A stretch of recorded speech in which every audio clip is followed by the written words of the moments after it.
ये जाति है कि जाति नहीं। उत्तर प्रदेश की सियासत में ये जुमला जितना पुराना है, आज की तारीख में उतना ही प्रासंगिक भी हो चुका है।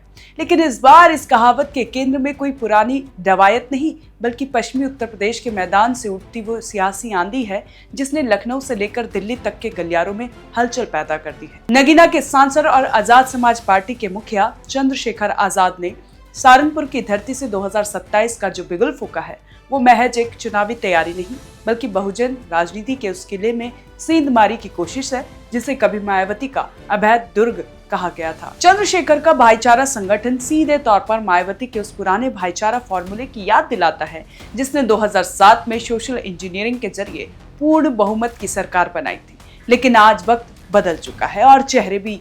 चंद्रशेखर ने पश्चिमी यूपी की 13 पिछड़ी जातियों यानी प्रजापति, कश्यप, विश्वकर्मा और अन्य को एक मंच पर लाकर उस वोट बैंक पर निशाना साधा है जो कभी बसपा की रीढ़ हुआ करता था। सवाल ये नहीं कि चंद्रशेखर युवा है या आक्रामक, सवाल ये है कि क्या वो मायावती के उस दशकों पुराने अनुभव को मात दे पाएंगे जिसने काशीराम के संघर्ष को सत्ता की दहलीज तक पहुंचाया था।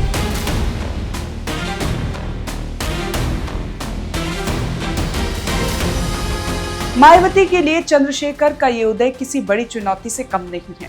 बसपा का ग्राफ लगातार गिरता जा रहा है और उसका सबसे बड़ा कारण कैडर का छिटकना। चंद्रशेखर आजाद उसी खाली जगह को भरने की कोशिश कर रहे हैं। जब वो बूथ स्तर पर जाकर घर घर दस्तक की बात करते हैं तो वो सीधे तौर पर मायावती के उस पारंपरिक मौन मतदाता से संवाद कर रहे होते हैं जो अब विकल्प तलाश रहा है।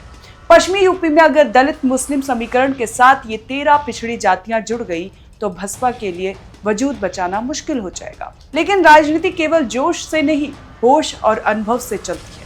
मायावती भले ही आज उतनी आक्रामक ना दिखे, लेकिन उनके पास वो संगठित ढांचा है, राजनीतिक समझ है जिसे तैयार करने में चंद्रशेखर को अभी लंबी सफर यात्रा करना पड़ेगा। मायावती ने अब जिस तरह से खुद को दोबारा सक्रिय किया है, रैलियों और बैठकों का दौर शुरू किया है, वो साफ संकेत देता है कि वो अपना मैदान इतनी आसानी से छोड़ने वाली नहीं है। चंद्रशेखर के पास भीड़ जुटाने का हुनर है, सोशल मीडिया पर ट्रेंड होने का दम है, लेकिन क्या उनके पास वो वोट ट्रांसफर करने की क्षमता है जो मायावती की सबसे बड़ी ताकत रही है? चंद्रशेखर को मायावती से बड़ा नुकसान ये है कि जब तक बसपा मैदान में मजबूती से खड़ी है, तब तक दलित वोटों का बिखराव चंद्रशेखर को सत्ता की रेस से बाहर रखेगा। वही मायावती के लिए चंद्रशेखर एक ऐसी फांस बन गए हैं जो उनके गढ़ में ही उन्हीं को चुनौती दे रहे हैं। ये लड़ाई अनुभव वर्सेस जोश की है। एक तरफ वो राजनीतिक है जिसने 4 बार देश के बड़े सूबे की कमान संभाली और दूसरी तरफ वो युवा तुर्क है जो सड़कों पर संघर्ष करके संसद तक पहुंचा है। 2027 की विसात बीत चुकी है। चंद्रशेखर का भाईचारा संगठन अगर जमीन पर कामयाब रहा तो मायावती के लिए ये आखिरी खतरे की घंटी साबित हो सकती है।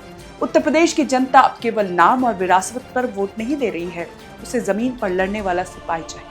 क्या चंद्रशेखर वो सिपाही बन पाएंगे या मायावती का अनुभव एक बार फिर इस उभरते सूरज को बादलों में छिपा देगा? पश्चिमी उत्तर प्रदेश का ये नया जातीय समीकरण सिर्फ चुनाव नहीं बल्कि बहुजन राजनीति के भविष्य का फैसला करेगा। आप भी इस बात से सहमत हैं तो आप कमेंट कर जरूर बताएं और देखते रहें OINOG न्यूज़।